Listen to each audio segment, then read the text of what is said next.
ஏங்க எங்கள் ஊர் குடியாத்தக்கம் வந்து பாருங்கள், மோதனா டேமை பாருங்கள். வேலூர் மாவட்டம் குடியாத்தம் மோதனா அணை நிரம்பி வழிகிறதுங்க. முழு கொள்ளளவு எட்டியுள்ளது. இன்னும் 2 நாள் மழை பெஞ்சுன்னா கண்டிப்பாக ஃபுல்லாகவே ரொம்ப நல்லா தண்ணி ஃபாஸ்ட்டாக வெளியே வர ஆரம்பிச்சிடும்.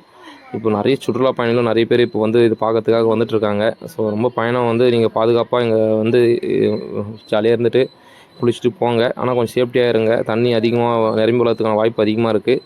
ஸோ இங்கே வரும்போது எல்லாமே நீங்களே சேஃப்டியாக உங்களுக்கு தேவையான எல்லா பொருளும் நீங்கள் கொண்டு வந்துருங்க. சாப்பாடுலேருந்து எல்லாமே ஸ்நாக்ஸ் எல்லாமே. ஏன்னா கடைங்கள்லாம் கொஞ்சம் தொலைவில் இருக்குது. ஸோ சாப்பாடெலாம் நீங்கள் தான் நல்லா திருப்தியாக சாப்பிட்டு கொண்டாரு பொறுமையாக இங்கே பார்த்துட்டு சுற்றி பார்த்துட்டு போகலாம். தங்கும் வசதிலாம் எதுவும் இல்லை இங்கே. இதை நம்பி எதுவும் வராதிங்க. வந்து உடனே பார்த்துட்டு போகிற மாதிரி தான் இருக்கும். நீங்கள் இங்கே பாருங்கள் எவ்வளோ அளவு வந்திருக்குன்னு சொல்லிட்டு. அவ்வளோதான் ஃபுல்லாகவே போகுது.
அது